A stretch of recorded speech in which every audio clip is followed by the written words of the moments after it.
Y precisamente para conversar sobre la figura del sindicato en México y su evolución a lo largo de la historia, recibimos esta noche al abogado laboral Gabriel Alba Trujillo. Licenciado, muchas gracias por acompañarnos. No, al contrario, muchas gracias a ustedes por la invitación. Un gusto recibirlo, Feli. Veíamos en la nota anterior, Gabriel, sobre los sindicatos, legado de la revolución, comenzaron a funcionar en los 30 con la Ley Federal de Trabajo para proteger a los trabajadores más vulnerables de la nación. ¿Sí funcionan en la actualidad para ello?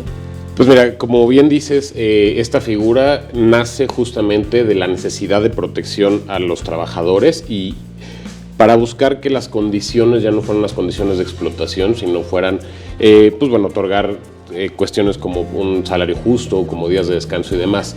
Sin embargo, a pesar de que sí funcionan y en la ley están regulados, vemos tristemente que hoy en día los sindicatos se utilizan más como un arma política y un arma de presión en la cual, al tener a esta gran cantidad de gente bajo el mandato de una sola persona, pueden utilizarlo para presionar para distintos fines políticos. Por supuesto, y lo hemos visto no solo en las empresas, Juan, porque también está en el sector educativo. Ahora tenemos, por supuesto, una huelga y se ha visto en otras partes que desafortunadamente parece que no se toma en cuenta a muchos trabajadores, que el sindicato domina y que entonces están perjudicando a otras personas. ¿Cómo revertir este tipo de daños que también están generando?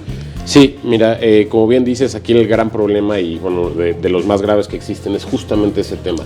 A pesar de que el sindicato en teoría debería dar una representación a todos sus trabajadores a fin de darles la mejor calidad dentro de el ejercicio de su labor, existen en México los llamados sindicatos blancos, que lo que hacen es representar una pequeña parte únicamente de los intereses de los trabajadores, buscando, como mencionaba, esta presión política, y únicamente lo que hacen es dejar fuera a la gran parte de los trabajadores, los cuales no están representados en el grueso, sino únicamente los que están en los niveles altos, vamos a decir, de los sindicatos, son los que anteponen sus necesidades.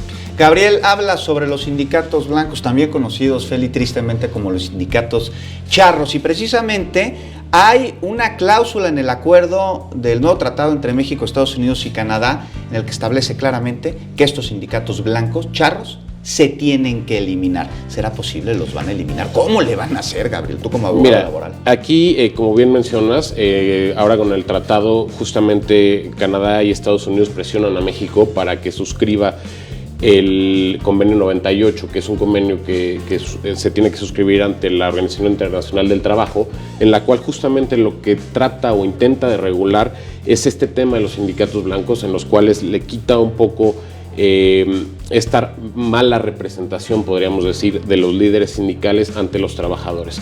Sin embargo, si bien ya se hizo la protocolización de la adhesión de México, se va a tardar más de un año en poder entrar en vigor.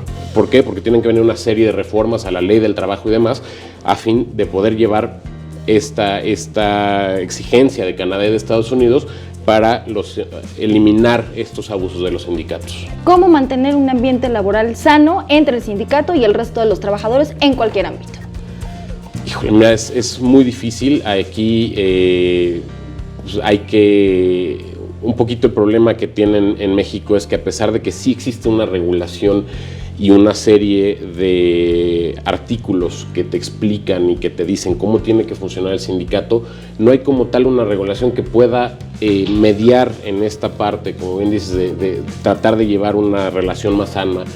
Sin embargo, esperemos que ahora con el tema de la entrada de este convenio y de la entrada de todo estas presiones de Estados Unidos y Canadá hacia México, podamos por fin ver sindicatos que realmente cumplan con su labor, ¿no? Que es la de proteger al trabajador ante los abusos patronales. ¿Qué ha pasado con los sindicatos de algunas empresas del gobierno, de paraestatales, para que le hagan tanto daño a la nación a través de intereses mezquinos? ¿Por qué se ha permitido?